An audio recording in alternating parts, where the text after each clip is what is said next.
ஐயனார் துணை சீரியல்ல ஒரு வழியா நிலாவுக்கும் நம்ம சோழனுக்கும் ஃபர்ஸ்ட் நைட் நடந்து முடிஞ்சிடுச்சுங்க. மறுநாள் காலையில பார்த்தீங்கன்னா, சோழன் எந்திரிச்சு நம்ம என்ன இங்க படுத்திருக்கோம்? ஓ! நமக்கு கல்யாணம் ஆயிடுச்சுல மறுபடியும்.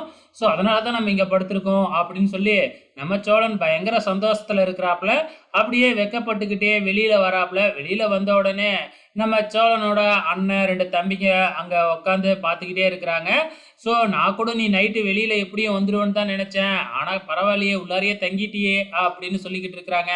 நானும் அப்படிதான் நினைச்சுக்கிட்டு போனேன். ஆனா நிலா கம்ப்ளீட்டா சேஞ்ச் ஆயிட்டா அப்படின்னு சொல்லி வெட்கப்பட்டுக்கிட்டு இருக்கிறாப்புல. அதுக்கப்புறம் என்ன கொஞ்ச நேரத்துல மறுபடியும் பார்த்தீங்கன்னா, சோழன் உள்ளார போறப்ப நம்ம நிலா எழுந்திரிச்சு உட்காந்துருக்கிறாங்க. நிலாவும் ரூம விட்டு வெளியில வர்றதுக்கு வெட்கப்பட்டுக்கிட்டே இருக்கிறாங்க. தயங்கிக்கிட்டே இருக்கிறாங்க. சோழன் வெளியில கூப்பிட்டு பார்க்குறாப்புல. ஆனா நிலா வெளியில எட்டி பார்த்துட்டு மறுபடியும் வெட்கப்பட்டுக்கிட்டு உள்ளார போயிடுறாங்க.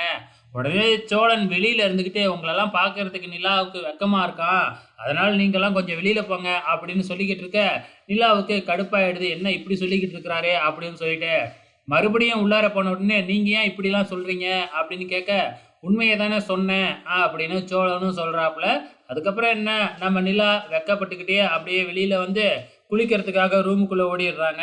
இதோட இன்னி எபிசோடு முடிஞ்சிருச்சு. வெயிட் பண்ணி பார்க்கலாம் அப்கமிங்ல என்ன நடக்க போகுதுன்னு.